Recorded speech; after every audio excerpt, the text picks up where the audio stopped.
Cherche Dieu de tout ton cœur et tu le trouveras. Bonjour, la semaine dernière, je t'ai parlé de l'importance de la consultation divine en période d'adversité.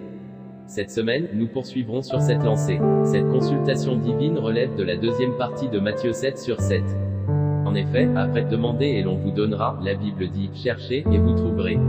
On cherche une chose ou une personne quand on ignore où elle se trouve, n'est-ce pas? Autrement, on n'utiliserait pas le verbe chercher. Pour la consultation divine, il est évident qu'il faut chercher Dieu, qu'il faut lui poser des questions afin d'obtenir des réponses.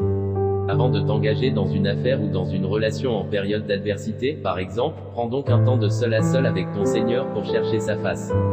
Pose-lui les nombreuses questions qui te taraudent l'esprit et attends jusqu'à ce qu'il te réponde. Sache que tu as besoin de l'onction du Saint-Esprit pour pouvoir recevoir et discerner la voix de Dieu. N'oublie pas que Dieu est ton papa et qu'il t'aime. N'a-t-il pas dit dans sa parole, vous me chercherez, et vous me trouverez, si vous me cherchez de tout votre cœur. Jérémie 29 sur 13. Et foi en ta propre prière, cherche Dieu de tout ton cœur et tu le trouveras. Consulte-le et il te répondra. J'aime ceux qui m'aiment et ceux qui me cherchent me trouvent. Assure-t-il, Proverbe 8h17. Crois en cette parole lorsque tu consultes le Seigneur sur un sujet donné.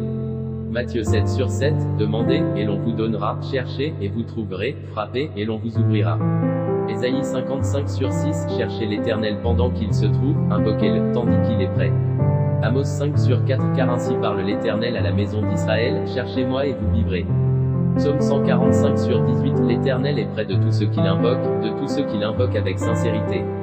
Hébreux 4h16, approchons-nous donc avec assurance du trône de la grâce, afin d'obtenir miséricorde et de trouver grâce pour être secourus dans nos besoins. Psaume 14 sur 2, l'Éternel, du haut des cieux, regarde les fils de l'homme pour voir s'il y a quelqu'un qui soit intelligent, qui cherche Dieu. Jérémie 33 sur 3, invoque-moi, et je te répondrai, je t'annoncerai de grandes choses, des choses cachées, que tu ne connais pas. Plusieurs enfants de Dieu ne s'estiment pas assez saints pour interroger directement le Seigneur et préfèrent confier leur sujet de prière à un pasteur ou à un prophète afin que celui-ci consulte Dieu à leur place pour venir ensuite leur transmettre la réponse. Pourtant, ces émissaires que tu te donnes ont autant besoin du sang de Jésus et de la grâce divine que toi. C'est pourquoi, dans cette quête de réponse divine, il est important de t'approcher toi-même avec assurance du trône de la grâce, au moyen du sang de Jésus, pour obtenir miséricorde. Hébreux 4h16. Ne fais pas des prières à la hâte. Ne sois surtout pas agité, ou pressé, lorsque tu es devant sa face. Ne cherche pas des solutions humaines auprès de tes relations.